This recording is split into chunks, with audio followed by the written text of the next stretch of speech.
Halo, selamat pagi, salam sejahtera buat kita semua. Ketemu lagi sama saya dari slide asal-asalan ini. Jadinya sepertinya ini potongan terakhir dari materi pelabuhan. Kita masih bahas tentang pelabuhan ya. Jadi potongan terakhir dari bab tentang coastal engineering gitu ya, atau dasar-dasar teknik pantai yang digunakan itu. Yaitu adalah tentang arus dan angkutan sedimen. Nah, langsung aja kita bahas ya. Dimana ini yang pertama saya ingin bahas tentang arus dulu ya, tentang jenis-jenis arus yang ada di pantai itu apa aja ya. Nah, sebelumnya ini kita lihat ini adalah potongan melintang atau potongan bukan melintang tapi memanjang ya, memanjang dari sebuah pantai gitu ya. Ini namanya coast ya, daerahnya coast. Ini daerah bernama backshore, kemudian foreshore, kemudian nearshore. Nah, di bahasan yang kemarin tentang gelombang, kemudian tentang gelombang, kemudian deformasi gelombang, sebenarnya kita berupaya untuk menghitung ini sebenarnya, mencari mekanisme gelombang pada daerah nearshore ini ya, karena seperti itu ya.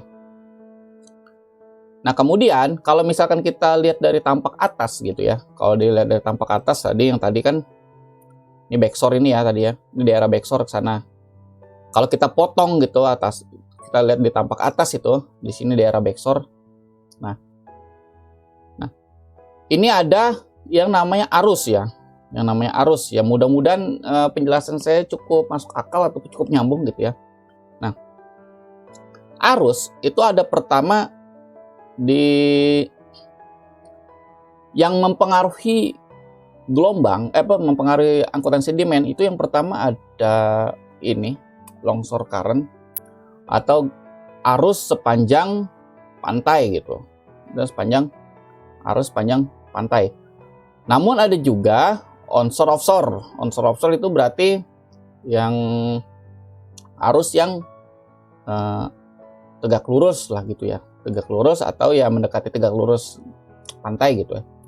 Nah, kemudian ada juga tadi seperti ini longsor current. Nah, di sini yang terpenting adalah kita harus tahu yang pertama di sini daerah garis yang saya tandain merah ini. Nah, ini adalah garis di mana atau daerah atau kedalaman di mana gelombang itu mulai pecah. Jadi disinilah yang dimaksud dengan HB dan DB-nya. Tinggi gelombang di sini berapa, tinggi gelombang pecah, berarti DB-nya itu kedalaman gelombang pecah. Dan alfa B ini adalah sudut datang gelombang pecah, dan inilah yang sangat amat penting sekali dalam analisis angkutan sedimen nantinya gitu ya. Nah, ini kemudian bentukan kalau misalkan kita lihat dari pantai gitu ya. Jadi di sini mekanisme arus itu ada arus panjang pantai ya, arus panjang pantai. Nah, arus panjang pantai ini menyebabkan ada ini mass transport tadi itu.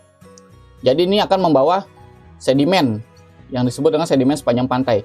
Nah nantinya kalau misalkan ada longsor current ya ke arah sana, bertemu juga dengan longsor current dari sini, itu menghasilkan namanya rip current. Jadi biasanya sih di sini arusnya itu sangat deras biasanya ya. Biasanya harus sudah sangat deras. Dan orang yang ada di wilayah ini umumnya dia akan ketarik ke tengah laut gitu. Umumnya seperti itu, dia terseret gitulah, terseret ke tengah laut. Ya. Nah, kemudian angkutan sedimen yang perlu diperhitungkan dalam perencanaan pelabuhan itu tergantung dari arusnya itu sendiri ya. Pertama, ini angkutan sedimen sepanjang pantai. Nah, jadi angkutan sedimen sepanjang pantai itu angkutan sedimen yang dibawa oleh si longsor current ini sepanjang pantai. Nah, biasanya kalau misalkan di sini ada si groin, perhatikan gambar sebelah kiri ada groin, biasanya sedimennya itu terendap di groin itu sendiri ya. Kalau misalkan ada lagi groin,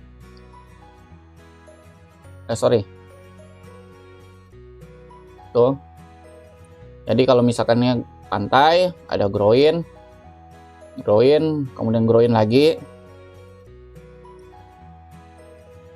Ini ada biasanya sedimennya tuh, nah di situ. Ini ada arus sepanjang pantai ya. Nah seperti itu biasanya sih modelnya. Model angkutan sedimennya. Nah kemudian jika pelabuhan dibuat pada daerah muara atau estuari, jadi selain angkutan sedimen sepanjang pantai juga perlu kita perhitungkan juga sih sebenarnya angkutan sedimen yang berasal dari sungai gitu ya. Dan perlu kita perhitungkan juga kira-kira berapa sih angkutan sedimen yang masuk ke wilayah estuari itu sendiri gitu. Nah angkutan sedimen sungai yang dapat kita pelajari ya, silakan dilihat di PPT Transport Sedimen, silakan dilihat, atau juga kadang-kadang teknik sungai atau sumber lain juga yang mempelajari hal itu ya, silakan aja gitu ya, angkutan sedimen sungai. Nah ini adalah persamaan empiris angkutan sedimen sungai sepanjang pantai. Jadi ini bisa diestimasikan ya berdasarkan persamaan empiris berikut. Jadi QS ini adalah angkutan sedimennya berapa. Ini ada parameter K, kemudian ini rho S itu adalah berat jenis atau massa jenis sedimen, dan P1 ya. P1 itu rumusnya ini. Nah, P1 itu rumusnya ini. Ingat ada HB juga, HB dipakai ya, sama CB, sama alfa B digunakan. Nah, QS itu adalah laju sedimen transportnya, itu biasanya meter kubik per detik gitu ya. Meter kubik per detik. P-nya itu adalah flux dari energi flux. Kemudian ini adalah, rho S itu sedimen ya, benar ya, sedimen ya. Massa jenis sedimen, dan ini rho-nya ini adalah massa jenis air laut ya. HB-nya itu adalah tinggi gelombang pecah. CB itu adalah cepat rambat gelombang pecah gitu ya. CB itu cepat rambat gelombang pecah. Kemudian alfa B-nya itu adalah sudut datang gelombang pecah.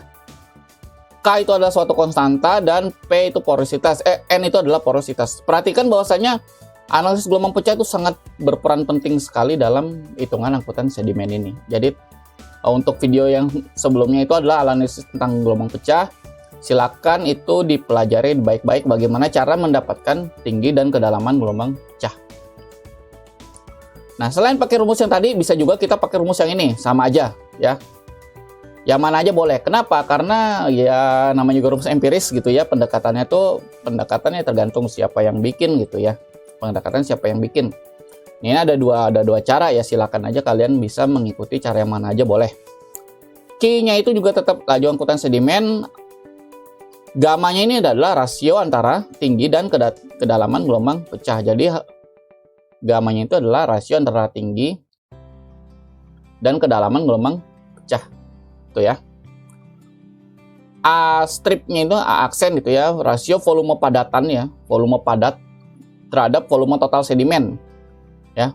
Jadi rasio antara volume padatan sedimen itu berdasarkan survei harusnya nih ya, ini berdasarkan survei sebenarnya. Ini survei ya. Survei sedimen ya di sana ya. Kalau rasionya ini, kalau ini yang nggak didapat, berarti kita bisa pakai angka 0,6 ini. Kalau misalkan nggak ada gitu ya. Kemudian itu specific gravity ya. Specific gravity itu adalah apa? Specific gravity adalah S itu adalah rasio antara massa jenis sedimen terhadap massa jenis air, atau berat jenis sedimen terhadap berat jenis air. Nah itu lebih seperti itu. Kalau misalkan nggak ada juga, ya silakan pakai angka ini 2,65 itu ya. Pakai 2,65.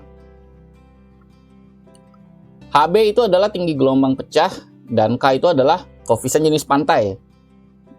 0,32 itu kita pakai misalkan untuk pantai berpasir, untuk pantai berbatu nilainya lebih kecil dari 0,32. Kemudian teori yang lebih ini saya ada disclaimer gitu ya. Jadi kalau teori yang lebih detail tentang arus, onshore, offshore, dan longshore serta angkutan sedimen pantai silakan dibaca aja pada literatur ini ya. Pada literatur ini. Terus silakan dibaca saja ya. Silakan. Nah, itu dari angkutan sedimen. Kemudian ini bagian terakhir lagi yang kedua, itu adalah tentang desain tinggi muka air rencana ya. Tinggi muka air rencana. Nah, kenapa? Karena setelah ini kita akan bahas tentang perencanaan dermaga gitu ya. Perencanaan dermaga, kemudian ada juga perencanaan breakwater, fender dan sebagainya. Jadi kita butuh tinggi muka air rencana. Nah, umumnya muka air rencana itu terdiri dari MHWL, jadi maksimum high water level gitu ya untuk desain dermaga ya. Jadi ketika pasang dia tertinggi, dan MLWL kita pakai kalau misalkan untuk desain alur pelayaran. Ingat ya, untuk pasang atau surut paling kecil, surut rendah itu kita gunakan untuk desain alur pelayaran. Kalau pasang tertinggi kita gunakan untuk desain dermaga. Kemudian wave setup ya. Ya, wave setup jadi kenaikan muka air karena akibat gelombang, ada juga wind setup itu kenaikan muka air karena angin gitu ya. Itu untuk desain dermaga juga ya. Desain dermaga. Ada climate change atau perubahan iklim ya. Itu untuk desain dermaga juga, atau freeboard juga untuk desain dermaga. Land subsidence juga untuk desain dermaga juga ya. Nah, untuk wave setup-nya ini bisa dilihat seperti ini. Lagi-lagi kita butuh tinggi gelombang pecah. Jadi bisa dibayangkan betapa pentingnya itu ya, tinggi gelombang pecah itu ya. Kemudian periode gelombang ini sudah tahu ya, kurang lebih seperti itu ya. Jadi SW-nya ini adalah wave setup, jadi kenaikan tinggi muka air karena pergerakan gelombang ya. Nah, jadi gara-gara wave propagation. Kalau wind setup ini ya, kenaikan muka air setelah adanya angin yang dipengaruhi oleh angin. Kita butuh phase efektif, ada C konstanta ya, yang nilainya sekian. U itu adalah kecepatan angin, di mana sudah kita bahas tentang pembangkitan gelombang ya. Kemudian ini alfa itu adalah sudut datang angin terhadap garis pantainya ya. Jadi kalau misalkan garis pantainya sekian, anginnya dari barat laut ya sudutnya 45 biasanya. Tapi kalau misalkan garis pantainya sekian, sama-sama dari barat laut ya belum tentu 45, bisa juga dia agak-agak tidak lurus gitu ya. Bisa 90 gitu bahkan. So, ini berapa nih kira-kira? Silakan aja dibayangkan gitulah modelnya. D itu adalah kedalaman air ya. Kemudian ini climate change, jadi ini prediksi dari kenaikan muka air itu dalam kurun waktu sampai 2100. Itu prediksinya tuh modelnya tuh banyak sekali modelnya. Yang biasa kita gunakan itu yang paling ini rata-rata nih bagian abu-abu gelap ini ya. Bagian abu-abu gelap yang biasa daerah-daerah ini yang biasa kita pakai ya. Misalkan kita mengacu pada yang oranye nih misalkan, atau yang merah, garis-garis titik merah ini. Silakan. Misalkan dermaganya tuh didesain sampai 2100. Kira-kira di 2100 tinggi muka airnya berapa kenaikannya? Sampai hampir ya 50 cm ya, kurang lebih seperti itu. Nah, hampir 50 cm. Atau bahkan pakai yang kondisi paling ekstrim sekali. Jadi dia meliputi es ya. Land ice uncertainty gitu ya. Atau yang moderat, yang agak-agak tinggi dikit tapi nggak terlalu rendah-rendah banget, bisa pakai ini. Beberapa model ini ya, tinggal di ini saja, tinggal sesuaikan saja kira-kira ya. Kemudian untuk freeboard, untuk tinggi jagaan, untuk freeboard itu bisa pakai 0,5 sampai 1 meter atau nilai lainnya ya pokoknya. Karena ini biasanya dilakukan secara empiris dan itu berdasarkan pengalaman juga biasanya gitu ya. Kemudian kalau land subsidence itu tergantung dari apa? Data. Tergantung dari data. Ya bisa kita misalnya nggak ada datanya, bisa kita anggap sebagai 0,3 sampai 1 meter. Ya ini nilainya sangat fluid ya, nilainya fluid sekali. Jadi nggak rigid. Nilainya ini nggak rigid. Ya, ini cuma buat contoh aja, kira-kira gambaran gitu ya. Oke, kira-kira itu saja penjelasan tentang arus, angkutan sedimen, serta perencanaan tinggi muka air. Itu bagian terakhir dan potongan terakhir dari pembahasan coastal engineering-nya untuk pelabuhan gitu ya. Berikutnya adalah kita bahas ini, gaya-gaya pada struktur pelabuhan di video terpisah gitu ya. Untuk yang coastal engineering ini saya tutup sampai di sini. Saya mohon maaf bila ada kekurangan, silakan kalau misalkan ada kesalahan langsung di ini saja ya. Langsung dikasih komentar di bawahnya aja, atau langsung email ke saya saja. Akhir kata saya tutup ya untuk yang coastal engineering ini. Terima kasih dan selamat pagi.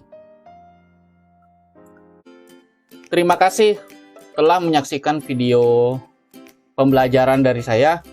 Kritik dan saran dan koreksi bisa melalui komen di video atau langsung aja email di halaman berikut. Terima kasih dan sampai jumpa di video-video selanjutnya. Salam.